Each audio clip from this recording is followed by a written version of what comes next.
Bonjour et bienvenue au balado Vivre de la Fondation Vivere grâce à nos partenaires Nous TV. Merci pour cette 3e saison. Cette année, la nouveauté, c'est que nous serons avec vous une fois par semaine. Plus de 30 invités qui sauront nous inspirer. Et je commence avec une femme extraordinaire, Martine Boucher, directrice et cofondatrice de l'Institut du Ressenti. Avec elle, on va apprendre à se reconnecter à soi, se ressentir. Et avec son approche, avec l'aide des chevaux, pas besoin de parler. Alors j'espère que vous allez aimer cette émission autant que moi j'ai eu à la faire. Bonne écoute.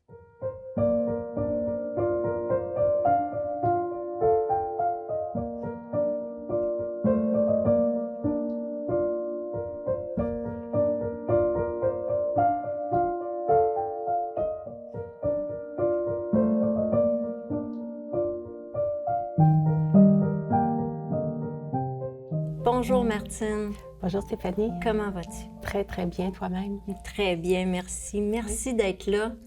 Merci d'avoir fait tout ce long chemin pour venir vers nous. C'est tellement apprécié.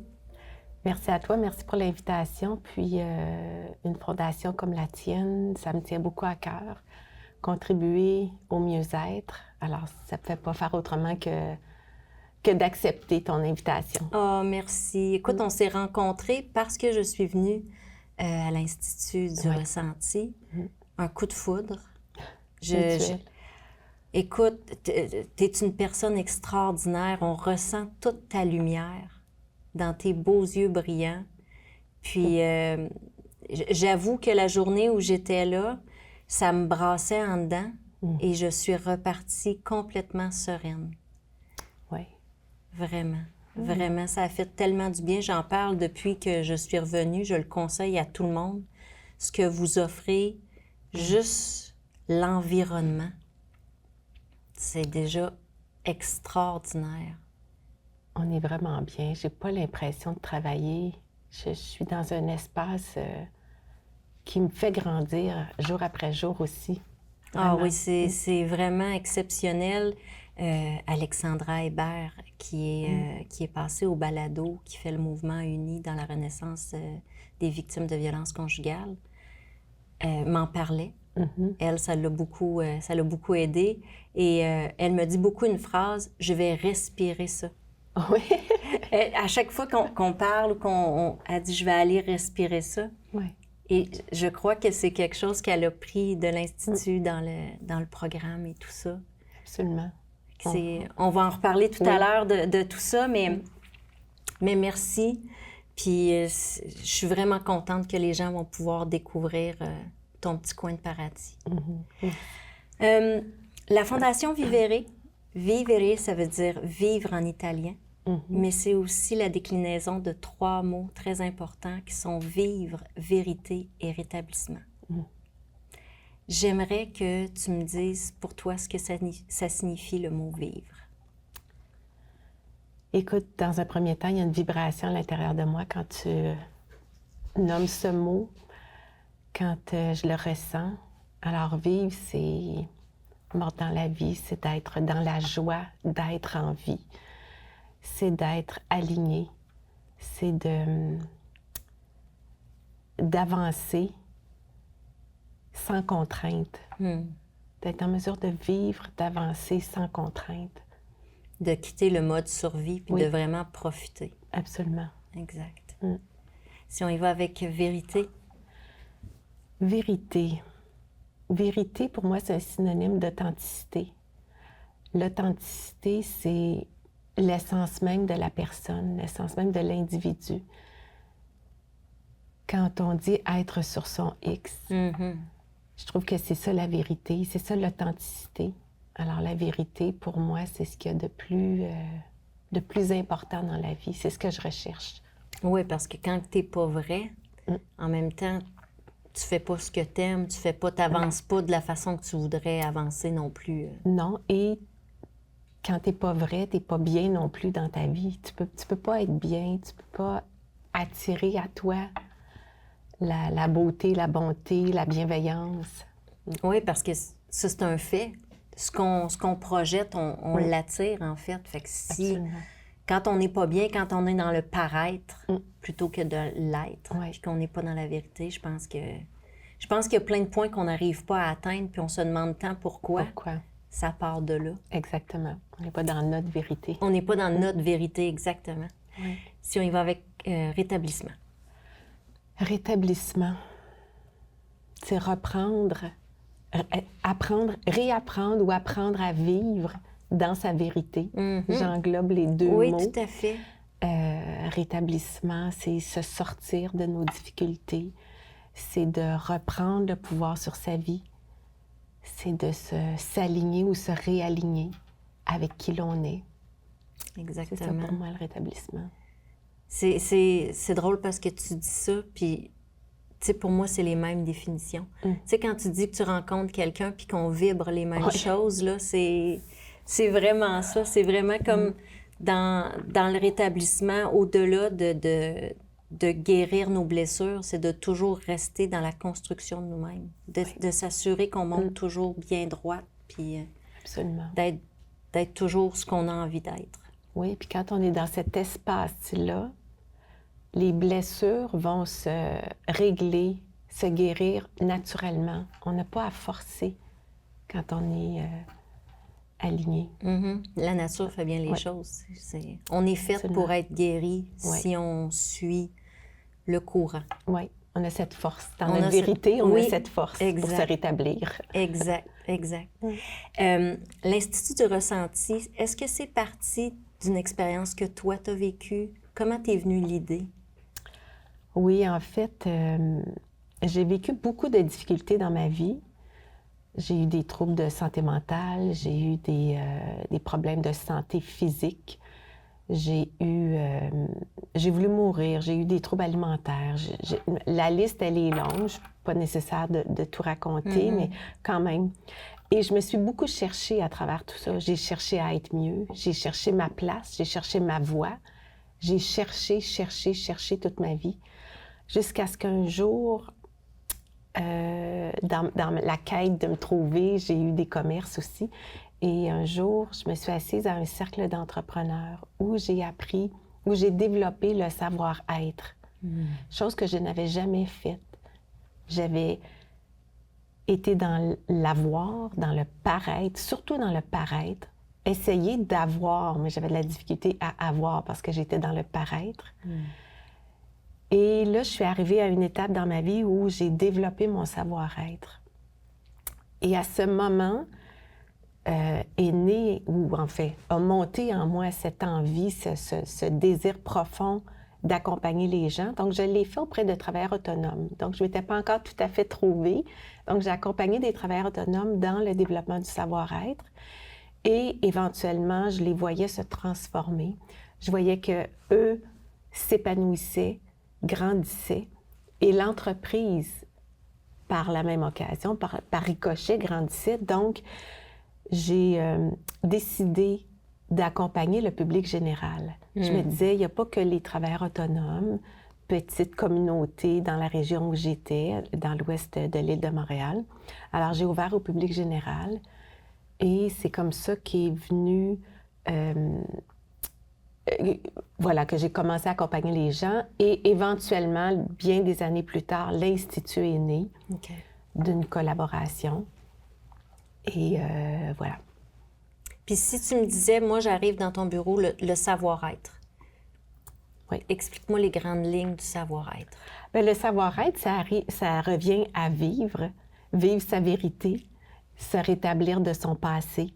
En fait, c'est de laisser aller le passé pour s'aligner aujourd'hui et avancer, être sur son X, être aligné avec qui l'on est, laisser cette force qui est à l'intérieur de nous, nos capacités, le savoir inné qui est là à l'intérieur de nous, c'est de laisser, d'animer notre vie à partir de qui l'on est, à partir de ce savoir-être qui est là à l'intérieur de nous. C'est complètement l'opposé du savoir-faire, par exemple. Le savoir-faire, on entre dans des engrenages, dans des structures. On va évoluer avec notre tête, notre mental, ce qu'on a appris, tous nos diplômes, nos formations. J'ai rien contre tout ça. Au-delà de ça, ou en plus de tout ça, il y a qui l'on est, l'être que nous sommes. Ben Alors, oui. c'est ça, le savoir-être. Bien, je pense que malheureusement, on les dissocie les deux, mais la force qu'on obtient lorsqu'on fusionne les deux. Absolument. Parce que quand on est vraiment dans le savoir-être, notre savoir-faire devient incroyable. Oui. Parce qu'on a tellement plus d'aplomb. On s'assume tellement plus. Fait qu'à Oui. partir de là, nos actions sont assumées, puis on avance. Tout à fait. Parce que quand on est toujours dans le paraître, c'est toujours qu'est-ce que les autres vont penser. Puis c'est ça qui nous fait reculer puis empêcher de... Tandis que quand tu sais ce que t'es, tu sais ce que tu veux, tu le sais. Donc, ce que tu fais, ça se reflète. Fait que c'est là que tu grandis. Puis les grands bâtisseurs, puis les grands hommes et femmes d'affaires d'aujourd'hui, ils n'en ont rien à faire de les autres, ce qu'ils pensent. T'sais. Non. Ils font vraiment ce que leur fait du bien. Oui, tout à fait. Puis par ricochet, ça fait du bien à d'autres. Oui. Fait que c'est ça, les vrais leaders, je pense. C'est surtout des personnes qui sont... Ils sont. Ils sont leaders de leur propre vie. Ils sont le leader de leur vie. Ils ont mis leur leadership, le savoir-être, c'est exactement le leadership qui est à l'intérieur de chaque individu. C'est là, c'est inné, tout le monde là. C'est camouflé sous notre bagage émotif, sous nos peurs, nos tensions, nos blocages, des traumatismes, même, c'est camouflé. Oui, parce que quand on parle de peur limitante, c'est exactement ça. C'est ce qui nous empêche d'être vraiment qui on est parce qu'on a peur. C'est souvent... La peur est supposée nous aider à nous protéger, en fait. Mais aujourd'hui, on l'utilise... on lui laisse trop de place. Je pense qu'on lui laisse trop de place dans... En tant qu'humain, la peur était supposée nous empêcher de mourir trop vite. Oui. Mais là, la peur nous empêche de vivre. Exactement. C'est une fausse protection, en fait. Ben Aujourd'hui, oui. on découvre que c'est une fausse protection, puis que cette force, on va la trouver à l'intérieur de nous. Et la peur, bien, c'est un frein. Ça devient un frein à nos envies, à notre goût de vivre, à ce qu'on est venu faire ici, finalement. Exact, exact. Ça empêche aussi nos intuitions de parler. Oui. Puis tout ça, on les tait Oui. parce que, à cause de la peur. Oui. Et si on parle de l'Institut du ressenti, explique-moi quel est ce bel institut. Et l'Institut. L'Institut, c'est un endroit où on vient justement apprendre à vivre, apprendre à trouver sa vérité et se rétablir. On apprend à laisser aller le passé.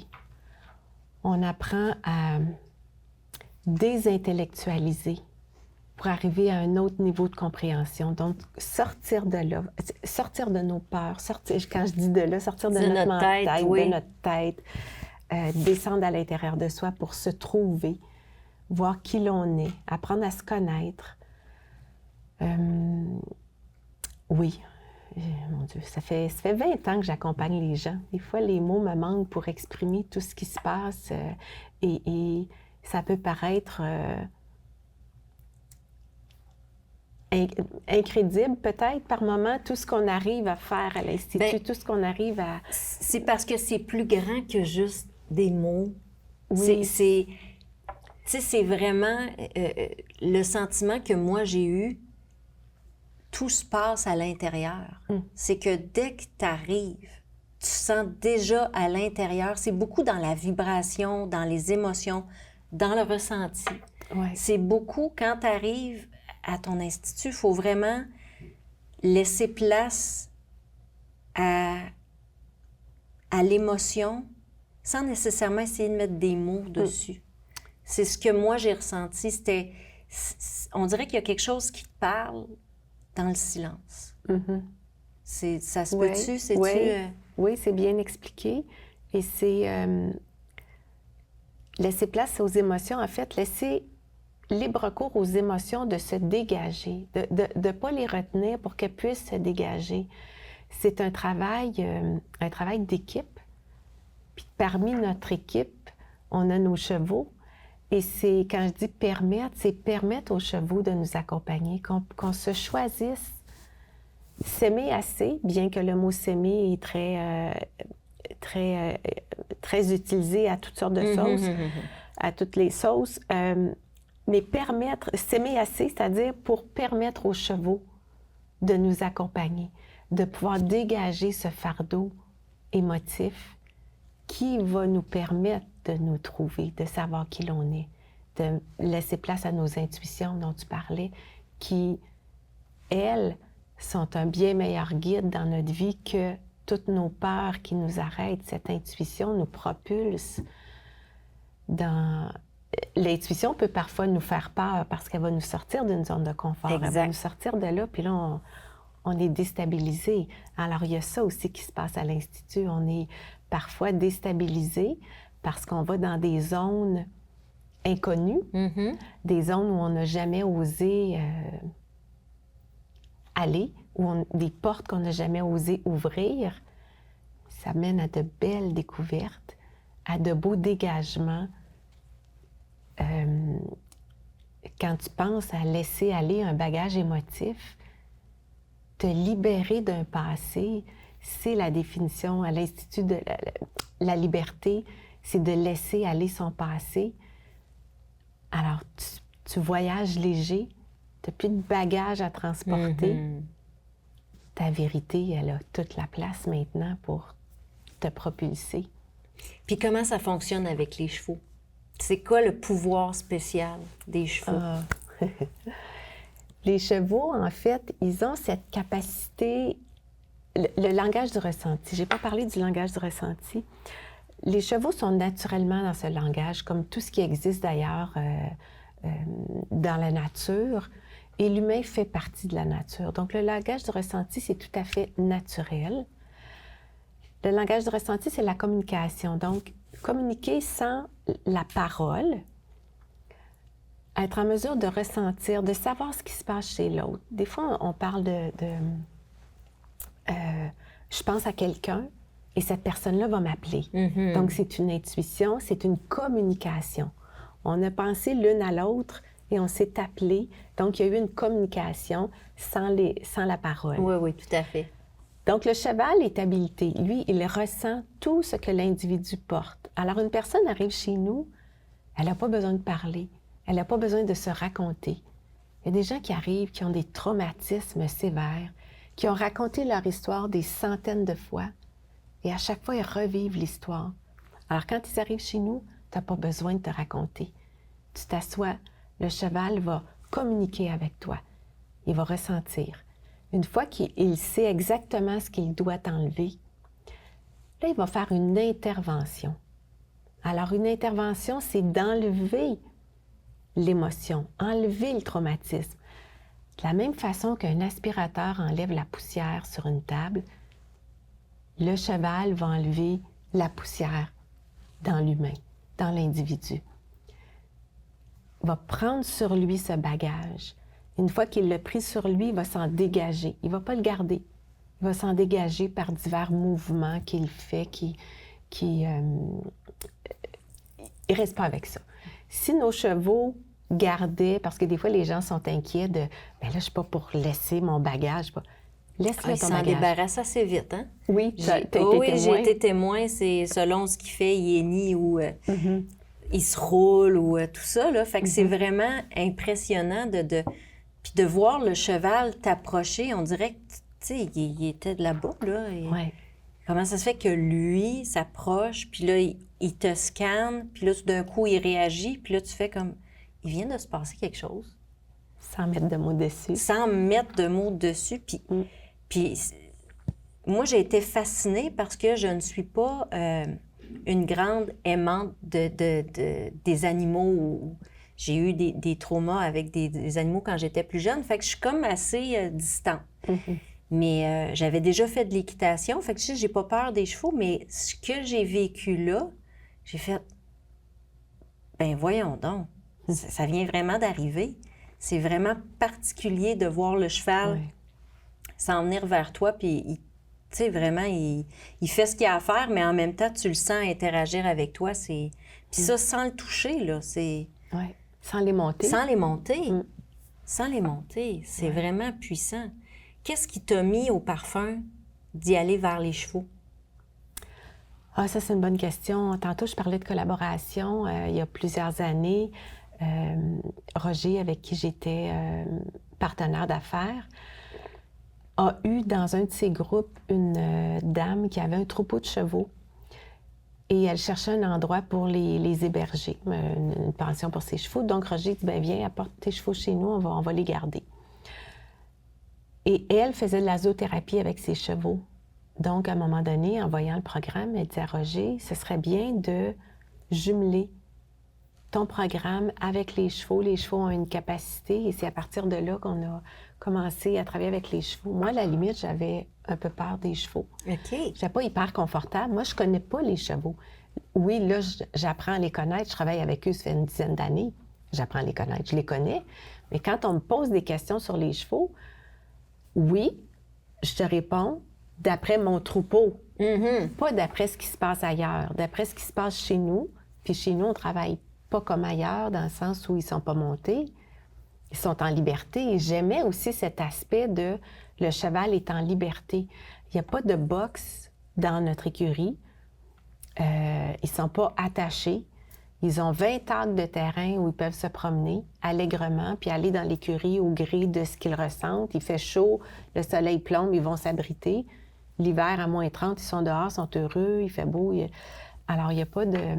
C'est pas à 5 heures le soir, on rentre, ou à 10 heures, puis ils vont se promener. Oui. Ah, c'est beau. Puis t'en as combien, non? 11, on est rendu à 11. 11, oui, je pense qu'il y a une... On est un nouveau récemment. Nouveau, là, hein? Oui. 11 chevaux, 20 acres, quand même, c'est grand. C'est grand. Oui, c'est grand. C'est grand. Il y a une partie, il y a un acre sur lequel on travaille où l'Institut est installé avec les individus, là, avec nos clients.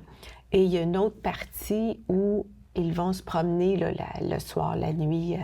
On dit toujours qu'ils vont à leur 5 à 7, 5 heures le soir à 7 heures le lendemain matin. Ils vont se promener. Donc, ils ont un espace boisé, une belle prairie. Ils vont se promener dans ce coin-là. Puis le matin, ils reviennent pour le travail et on n'a pas besoin d'aller les chercher. On ne court pas après eux. Ils savent. Ils ressentent. C'est le temps. On revient au bercail. On travaille. Puis ils ne sont pas obligés de travailler non plus. C'est le cheval qui choisit d'accompagner la personne. C'est pas la personne qui dit « Ah, moi, je l'aime celui-là, j'aime sa grosseur, sa couleur. » Non, c'est vraiment le cheval qui va manifester, qui va faire comme tu as expérimenté. Oui, le cheval est venu vers toi, donc c'est lui qui t'a accompagné, c'est lui qui a fait le travail pour différentes raisons. Chaque cheval a ses traits de caractère, a ses caractéristiques. Comme un individu, comme chaque personne. Il y en a une qui va être plus leader, l'autre va être plus émotive, l'autre va être plus réservée, etc. Donc, les chevaux réagissent à ça aussi et vont aller. Une personne qui est beaucoup dans son mental, bien, si je vois tel cheval se déplacer, je fais « OK, là, ça va bouger à ce niveau-là ». Puis tu arrives à savoir, après 10 ans, à un moment donné, tu arrives à voir quel cheval qui se déplace, tu sais où était le blocage? Oui, mais c'est pas dans l'analyse. Ça se fait pas dans l'analyse. Okay. La personne qui est qui est beaucoup dans sa tête, que c'est le hamster qui roule dans sa roue constamment, je vais la ressentir parce que l'individu, la personne, on a aussi ses capacités de langage du ressenti. Ça fait 20 ans que j'évolue avec ça maintenant. Donc, je la ressens, la personne qui est beaucoup dans sa tête. Alors, je suis pas surprise de voir que ce cheval-là va aller vers elle parce que, ben oui, c'est tout indiqué. Il n'y a pas de surprise parce que je sais que lui est réactif à la personne qui est dans son mental. Oui, avec le temps, j'ai appris à connaître mes chevaux, mais pas par leurs actions, mais bien toujours dans le ressenti. On n'est pas du tout dans l'analyse. Puis je sais que tu as un ressenti qui est quand même assez grand parce que je le ressens aussi. Mais comment tu fais pour toi, quand tu absorbes tout ça, t'en libérer? Vider mon placard. Vider ton placard? C'est beaucoup la respiration. Tu as entendu Alexandra qui dit je vais aller respirer. Alors, c'est beaucoup la respiration. C'est l'outil ultime. C'est beaucoup ce qu'on apprend à l'Institut. On apprend à respirer. Ben oui, je le sais, j'ai respiré, je fais du yoga. Non. Mais respirer pour bien se connecter à soi, pour bien ressentir ce qui se passe d'abord à l'intérieur de soi, pour pouvoir ressentir chez l'autre ce qui se passe. Donc, avec la respiration, je suis en mesure de faire le cheval sur moi. Je suis en mesure de dégager qu'est-ce que j'ai capté. Si je capte, parce qu'en principe, pendant un atelier, en utilisant ma respiration consciemment, aussi souvent que possible, je ne vais pas capter les émotions, les tensions des autres. Mais dans la vie de tous les jours. Oui, là, parce que j'imagine que tu arrives préparé, tu es dans ton milieu de travail, dans le sens que tu sais à quoi tu vas avoir à faire face, puis il y a une certaine protection. Tu sais, moi aussi, parce que quand on est plus jeune, moi, je sais que je gardais tout, là, tout ce que je ressentais, puis des fois, je disais, c'est pas ma peine. Ouais. Pourquoi je suis triste? C'est pas ma peine. Puis c'était ça qu'il fallait que j'arrive à dégager ou du moins à identifier. Oui. Parce que quand j'étais plus jeune puis que ça m'arrivait, je savais pas trop ce qui m'arrivait puis je voulais pas en parler parce que c'est quand même assez spécial que tu dis à une personne que tu connais pas « Pourquoi tu es triste comme ça? » Puis être en train de rire à côté de toi, c'est un peu space. Fait que, mais c'est beaucoup ça. Moi, j'ai beaucoup fait la visualisation que je m'imagine en train de me purifier, là. Tu sais, mais c'est de la respiration. Mais j'ai besoin d'imaginer que je vide mon sac, là. C'est ça. Tu passes par l'imagination pour vider le sac. Oui, exactement. C'est ça. C'est beaucoup ce que je fais, moi. Oui. C'est vraiment... Je reviens à la respiration. Oui. C'est tout. Je vais prendre le temps de m'asseoir, de respirer ou d'aller marcher, respirer. Je marche beaucoup. Je respire beaucoup. Pour vrai, bien, avec toutes ces années, c'est sûr, j'ai beaucoup d'années de pratique. Ça m'arrive pas souvent de rester prise avec quelque chose. Okay.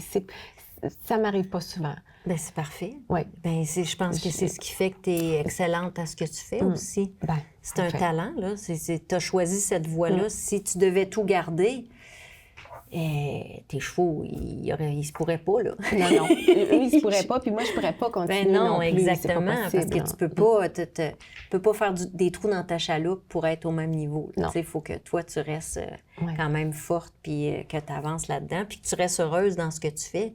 Absolument. Si tu apprenais toute la misère du monde, je pense pas que tu pourrais continuer à être être saine d'esprit.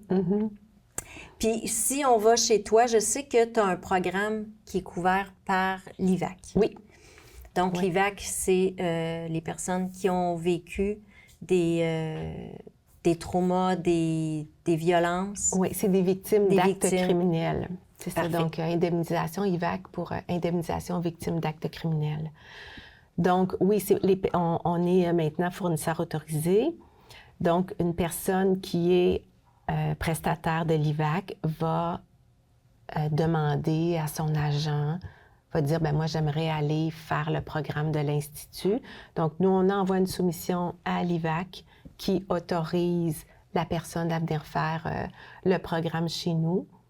Une fois qu'on a l'autorisation, la personne est inscrite dans un groupe et on part la machine, comme on dit.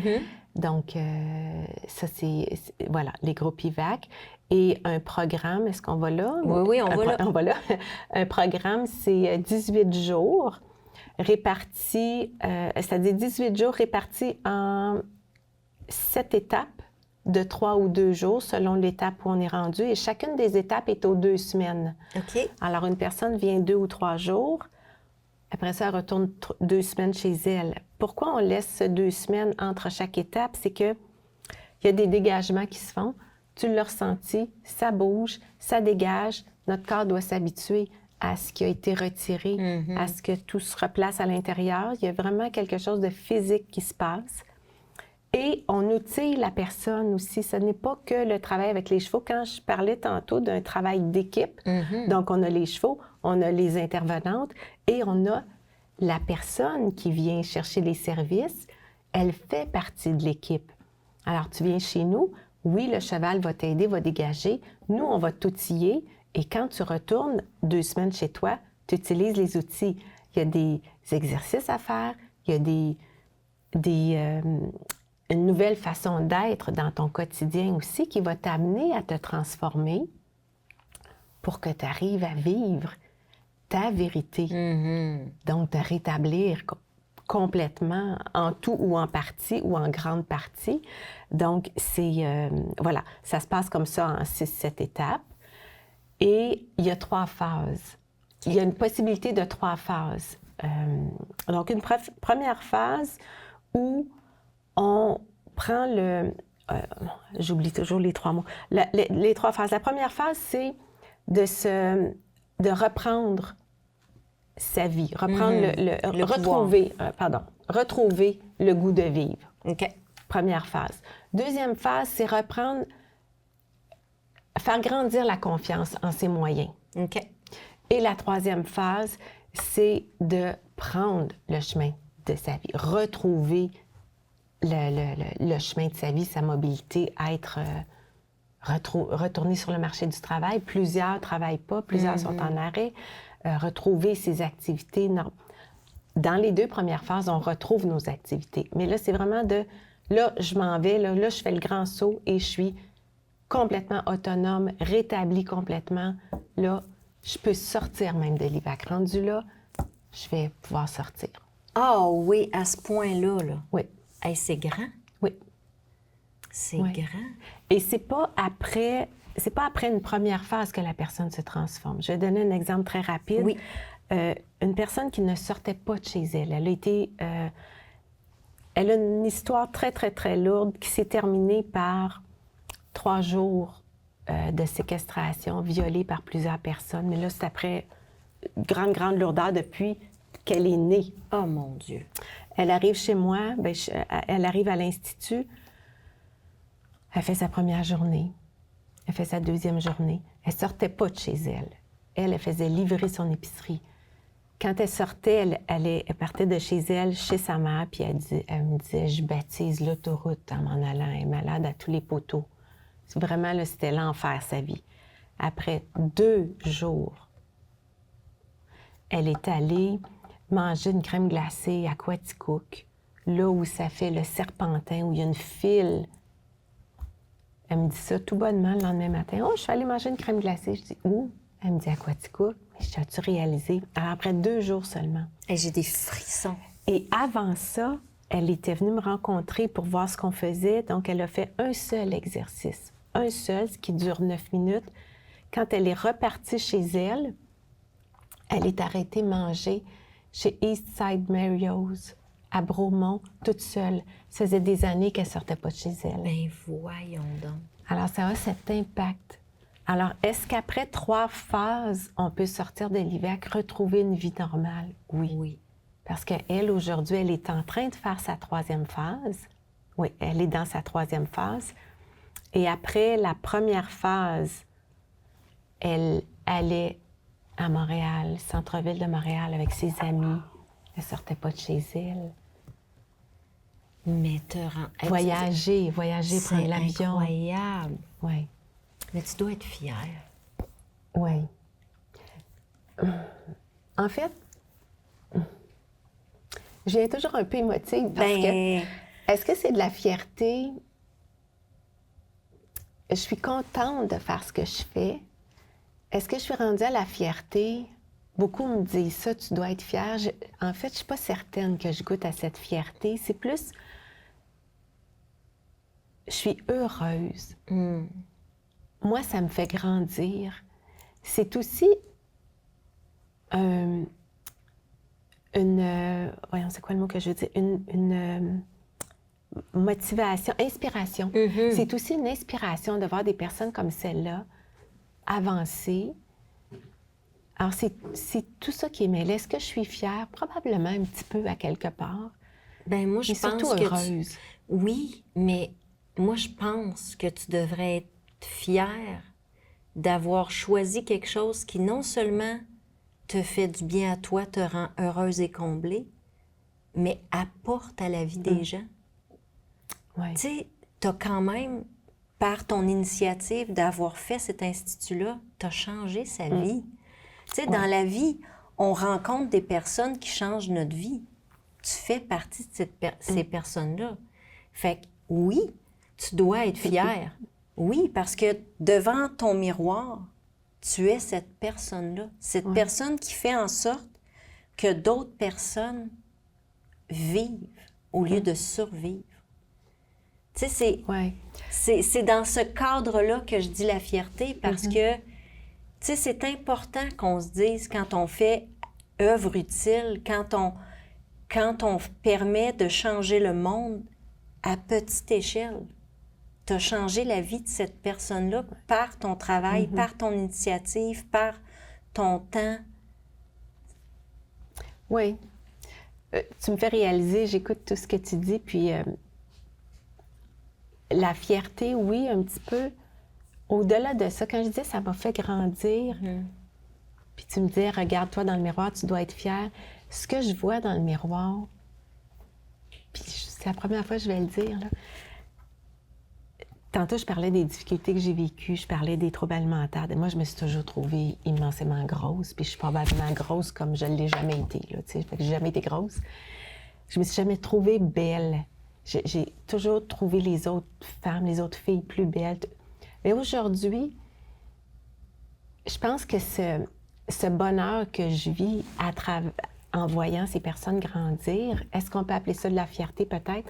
Le bonheur que j'ai de les accompagner, d'être là, de créer tout ça, fait que je me regarde dans le miroir puis je peux dire que je me trouve belle aujourd'hui. Oh, ouais. Super. Oui, ça, ouais. C'est notre plus belle guérison à nous qui avons eu des troubles alimentaires. Oui. Se trouver belle. Oui. Puis écoute, j'aurais pu copier-coller cette phrase-là. Je suis à mon plus gros que j'ai jamais été de ma vie. Fait qu'imagine avant, là, on me voyait les os partout, puis je me trouvais grosse. Ouais. Puis il y a quelques semaines, j'ai dit à mon mari, je me trouve belle.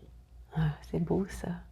Puis j'ai dit, hey, je suis guérie. Tu sais, de vraiment le dire, je pense que c'est bien qu'on prenne conscience parce qu'on a fait du chemin pour arriver là. Oui.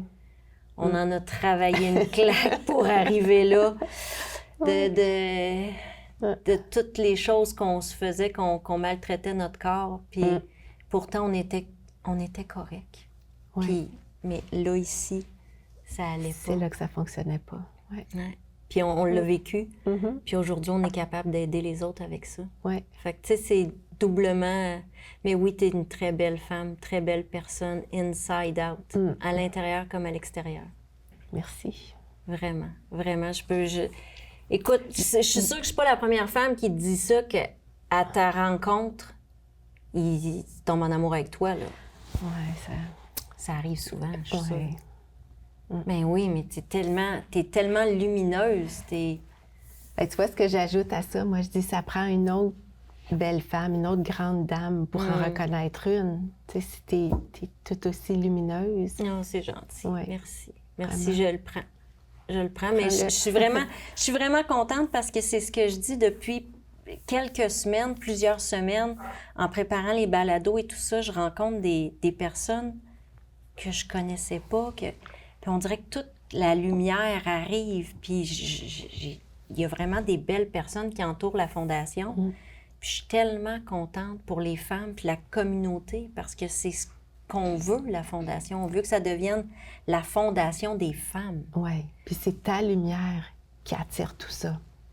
Ben, c'est toi le phare. Oui, oui. Puis je suis contente parce que ça me réconforte à tous les jours parce que je vois les résultats de ma guérison. Je vois le résultat de mon rétablissement. C'est vraiment ça. Toutes les années où je me disais, des fois un peu découragée, est-ce que je fais tout ça pour rien? Est-ce que...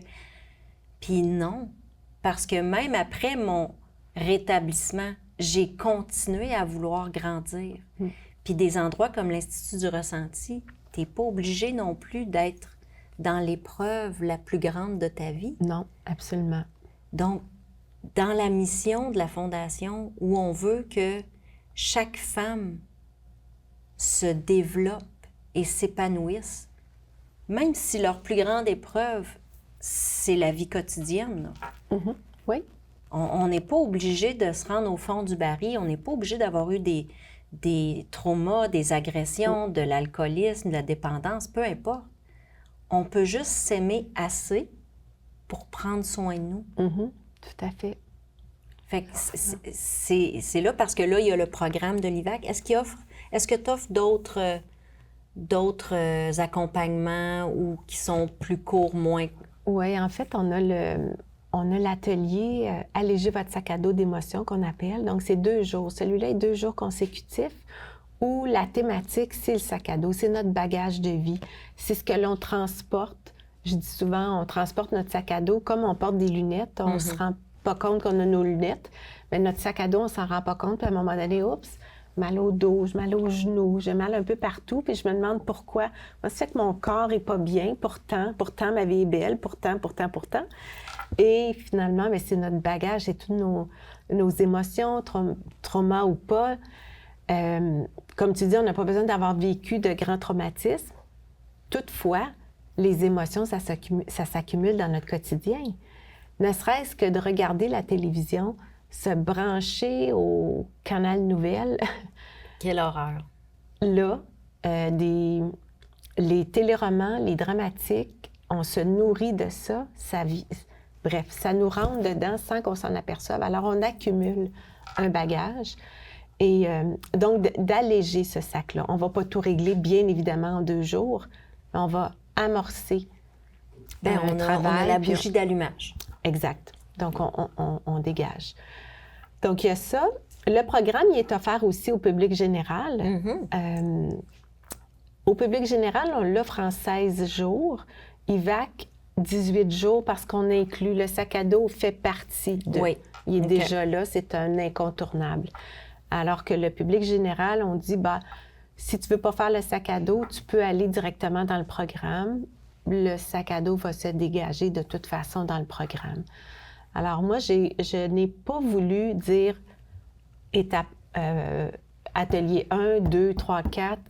J'en suis pas là. Moi, mon but, c'est que le plus de gens possible aient accès à ce que l'on fait, que ce soit facile.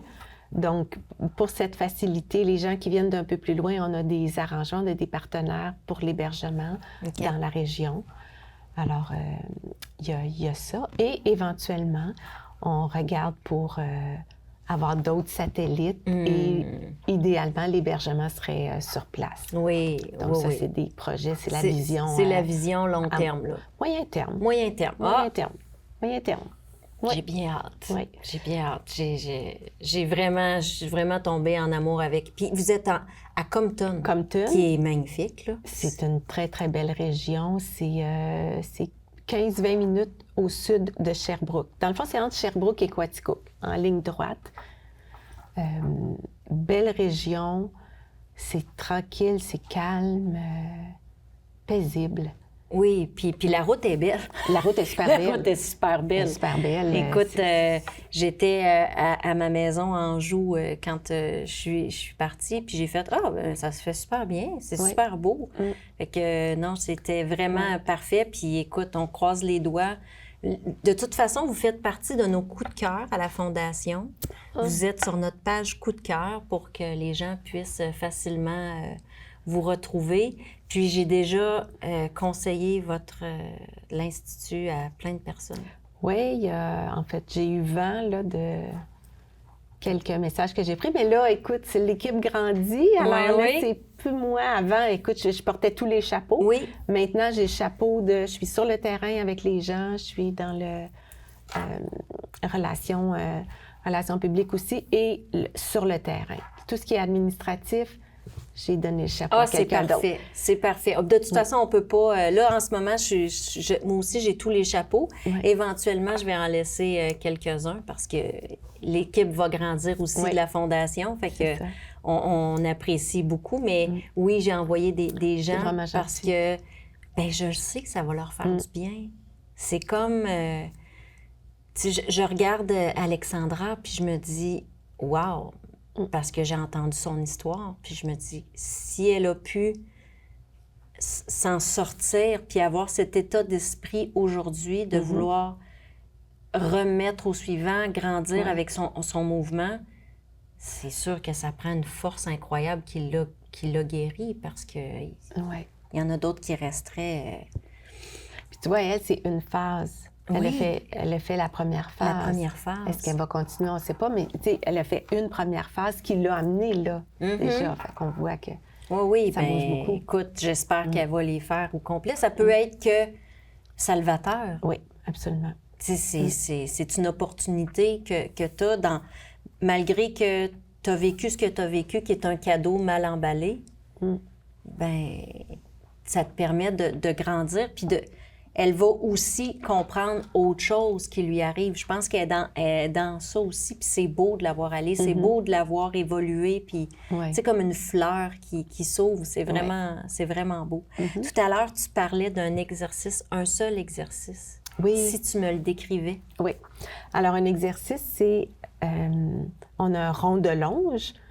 Normalement, les chevaux... Quand les chevaux sont montés, quand ils font des concours d'agilité, on va longer le cheval dans un rond avec une laisse. Alors, on appelle ça le rond de longe, pour ceux qui ne connaissent pas. Et donc, on installe la personne au centre du rond de longe.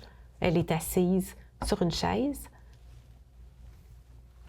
Et est-ce nécessaire de le mentionner qu'il y a une chaise? Elle est assise là. Et les chevaux vont soit entrer ou pas, selon ce qui se passe avec la personne. La clôture, elle est ouverte. Et il y a une intervention qui va se produire. C'est-à-dire qu'on va aller déloger des émotions, des tensions, un blocage, un traumatisme même. Dans le cas de la personne dont j'ai parlé tantôt, pour qu'elle soit capable de repartir de chez nous puis d'aller manger au restaurant, on peut parler d'un traumatisme qui a été délogé, mais elle est multi-traumatisée. Donc, elle en a de moins en moins. Alors, on s'assoit 9 minutes. Ça dure 9 minutes, un exercice. C'est minuté. Et les chevaux, selon... Il y a toutes sortes de choses qui peuvent se passer. Par exemple, tantôt, je parlais du hamster aussi, la personne qui a un hamster qui roule dans sa tête. Il peut y avoir un cheval qui entre, et là, le cheval va spinner, va tourner, va au grand galop. Là. Alors là, il signifie à la personne, regarde ce qui se passe à l'intérieur de toi. Ça bouge en toi. Ça bouge dans ta tête. Là. Arrête, ralentis. Alors là, il te le démontre. Après ça, il va s'arrêter. Il va t'appuyer pour que tu te déposes. Là, tu ralentis, tu réussis à sortir un peu de ta tête, à te déposer, puis à vivre ton moment, à vivre le moment qui est là, relaxer, vivre. Donc ça peut être quelque chose qui se passe. Ça peut être que le troupeau est partout autour du rond de longe, les 11 chevaux sont là. On assoit une personne au centre, et là, tout le troupeau s'en va. Puis un cheval. Tout le troupeau est parti. Et ça va dire à la personne, regarde ce que tu fais de toi. Tu te fuis. Tu ne t'occupes pas de toi. Wow. Mais les chevaux sont là avec elle pareil. Ils sont loin parce qu'ils doivent lui signifier qu'est-ce qui se passe. Alors, ils s'en vont. Ils battent en retraite. Sauf que leur énergie est encore avec la personne, à distance. Il n'y a pas de frontière avec l'énergie. Donc, ils peuvent être à 200 pieds, 200 mètres, puis ils vont l'accompagner. Alors, toujours dans le même principe, de ralentir la cadence dans la tête, ralentir, t'appuyer pour que tu te déposes. Puis ils vont prendre ce qu'ils ont à prendre. Et c'est incroyable. Alors Ouais, ça, c'est je ça. pourrais en donner plein d'exemples comme Puis ça. pourquoi 9 minutes? Ça, c'est le 9 minutes à monter. Intuitivement, c'est ce qui est arrivé comme en créant tout ça. C'était 9 minutes. Le 9 minutes est maintenant éprouvé, ça fonctionne. Quand on creuse un petit peu, le 9 minutes, on prend un triangle. Un être humain a sa partie, le mental, le physique, l'âme, le physique et le mental. Mm-hmm. Donc, ça crée la personne. Puis chaque partie a aussi 3 parties. Ça fait 9. OK. C'est une explication que Roger donnerait mieux que moi. Je n'ai pas approfondi Non, mais cet aspect-là, mais tu vois un peu... Oui, ça a du sens, ça a du sens. Mais écoute, c'est l'expérience qui fait que tu l'as vu, mais ça doit être incroyable d'être témoin de ça. Écoute, jour après jour, je dirais minute après minute, parce que, tu sais, on a chose importante aussi, dans les groupes, on travaille toujours en groupe. OK. C'est pas en individuel. Et les groupes, c'est 3 ou 4 personnes maximum. OK, quand Jamais même. plus. Jamais plus. Jamais plus et pas moins. Les 3 ou 4 personnes, il y a une synergie qui s'installe dans un groupe. Il y a des miroirs l'un pour l'autre. Une personne a de la difficulté à parler, l'autre va être un verbomoteur, puis va mettre des mots sur ce que l'autre ressent. Alors, ça aide. Tout le monde grandit en même temps. Ça a une puissance extraordinaire. Mais oui, parce que le partage. On le voit quand on fait nos événements, on les fait quand même, tu sais, 150 personnes, c'est pas beaucoup pour un événement, mais on s'est rendu compte que c'est la quantité de monde maximum. Oui. Parce que à 150 dans une grande salle, ça pourrait être moins. Parce que 150, c'est le maximum. Tout le monde rentre en communion l'un avec l'autre. Tout le monde parle, tout le monde se confie. Premièrement, parce que l'énergie qui se dégage de ce regroupement-là, c'est que tout le monde va dans la même direction. Tout le monde est là avec le cœur ouvert, sans jugement. Puis, tu sais, j'imagine quand tu es là, quand tu es à l'Institut, puis tu te retrouves avec tes partenaires de groupe, bien, c'est ça aussi. C'est le partage. On sait pourquoi on est là. Donc, absolument. on n'a pas la peur du jugement. Non, c'est ça. Il n'y a pas de jugement, il n'y a pas de... Il n'y a pas de compétition non plus. Il n'y a pas de compétition. Toutes les parties, toutes les personnes sont là l'une pour l'autre. C'est tellement beau. Il n'y a pas de performance. Pas de performance, absolument. Ça fait du bien. Oui, beaucoup. Ça fait beaucoup, du bien. beaucoup. Je conseille à tout le monde, une fin de semaine, pas de performance. C'est excellent. C'est excellent. Écoute, qu'est-ce qu'on peut souhaiter pour l'Institut du ressenti pour les prochaines années? Continuer à grandir pour qu'il y ait plus de gens qui grandissent aussi. Si l'Institut grandit, il y aura plus de gens, plus de gens qui vont grandir, qui vont s'aligner. Alors, c'est ce que je souhaite. Oui, parce qu'une fois qu'il va y avoir les satellites, puis... Il y a l'autisme aussi, on en a pas parlé. Il y a la clientèle autistique aussi qui fait partie de nos petits chouchous. En fait, l'autisme, c'est extraordinaire. Une personne autiste est comme une éponge, comme tout le monde d'ailleurs. Particulièrement l'autiste qui ressent tout ce qui gravite autour de lui, encore plus que nous, et va tout capter comme une éponge. Et à un moment donné, il y a un trop-plein et ça explose. Alors ça, c'est un des aspects. Donc, de venir avec les chevaux, de dégager tout ça, de les amener à se comprendre, à comprendre qu'est-ce qui se passe à l'intérieur. Comprendre que, OK, c'est parce que j'ai ressenti l'autre, puis parce que je l'ai capté, puis parce que je ne m'en suis pas dégagée. Donc, les outiller. Outiller la famille aussi pour cette communication. On pense aux non-verbaux. Il y a beaucoup d'autistes non-verbaux qui, si on développe ce langage du ressenti dans la famille, on va pouvoir se comprendre, on va pouvoir savoir ce que notre enfant a vécu dans la journée, pourquoi il est comme ça, pourquoi il n'est pas bien là, qu'est-ce qui se passe à l'intérieur de lui par cette communication, puis je vais pouvoir l'aider, l'accompagner pour dégager, pour être mieux. Fait qu'au-delà, c'est pas juste la personne autiste, tu peux aider les parents, Toute la famille. Toute la famille. Tous les intervenants autour de l'autiste, oui. Wow! Wow! Oui.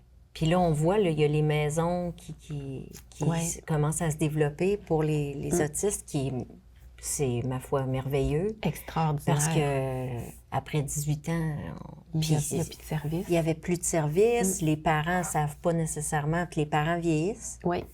Donc, Absolument. c'est bien d'avoir des outils aussi pour ceux qui... Pour ceux qui sont intervenants aussi. Oui, absolument. Et c'est une phrase qui me revient tout le temps. Un animateur bien connu qui dit « Mon fils, mon plus grand souhait, c'est de savoir, de pouvoir communiquer puis de savoir qu'est-ce qu'il vit parce qu'il ne peut pas communiquer avec lui. Par le ressenti, tu peux communiquer. » C'est ça qui est extraordinaire. C'est extraordinaire. C'est extraordinaire. Oui, parce que on le sait en tant que parents, quand ils sont tout petits puis qu'ils se mettent à pleurer puis qu'on ne sait pas qu'est-ce qu'il y a, on se sent désemparé. Oui. Tu sais, on se dit, voyons. Fait que si on développait, si on prenait tout le temps de juste aller apprendre ce langage-là qui est, ma foi, incroyable. C'est incroyable quand on prend le temps de ressentir les gens, ça change une conversation, je trouve. Absolument. On est aligné avec soi, puis on est aligné avec l'autre personne. Ben oui. Alors, parce qu'on est là au moment. Puis depuis que je mets ça en application, parce que moi, j'étais l'hamster. Okay. J'ai un TDAH. Essaie d'avoir une conversation suivie avec une TDAH. C'était impossible parce que j'étais toujours dans ma tête. Et là, non seulement je ressens les autres, mais je me ressens. Mm-hmm. Fait que j'arrive à me recentrer puis à dire, OK, maintenant, tu es là. Puis c'est ma seule façon d'être capable de fonctionner. Puis je le faisais un peu machinalement parce que j'avais honte de dire que j'étais TDAH. Fait que je l'exprimais pas. Mais grâce au ressenti, en fait, toute ma vie, j'ai été capable de... Puis personne ne s'en rendait compte parce qu'il disait, ben non, pour être TDAH, je suis capable d'avoir une conversation. Mais quand tu prends le temps de te recentrer, de ressentir l'autre, de voir la conversation, puis tu le ressens aussi quand ça vaut pas la peine que tu aies une conversation. C'est super pratique. Hey, c'était tellement bon, ce balado, cette conversation. Je me sens tellement heureuse. Merci tellement. Ça fait déjà 1 heure, peux-tu croire? Pour vrai? Oui. Oui, OK. On pourrait se parler pendant des heures et des heures, mais de toute façon, on reste en contact parce que la Fondation va faire des choses avec l'Institut du ressenti. On sait qu'Alexandra nous a choisis pour remettre l'argent de son mouvement à toi et à l'Institut et à la Fondation. La Fondation, oui. Donc, on va faire des grandes choses. De toute façon, je pense qu'on ne se quitte plus. On reste ensemble. C'est à la vie. À la vie. À la vie. Merci. Merci beaucoup. Alors, c'est déjà tout pour le balado. Merci d'avoir été là. C'était une conversation entre deux nouvelles amies, mais tellement de belles rencontres. Je vous souhaite d'aller à l'Institut du ressenti juste pour prendre soin de vous, sans avoir à identifier de problème avant. Je vous souhaite de vous mettre en priorité. Merci d'avoir été là et n'oubliez pas qu'il n'est jamais trop tard pour commencer à vivre.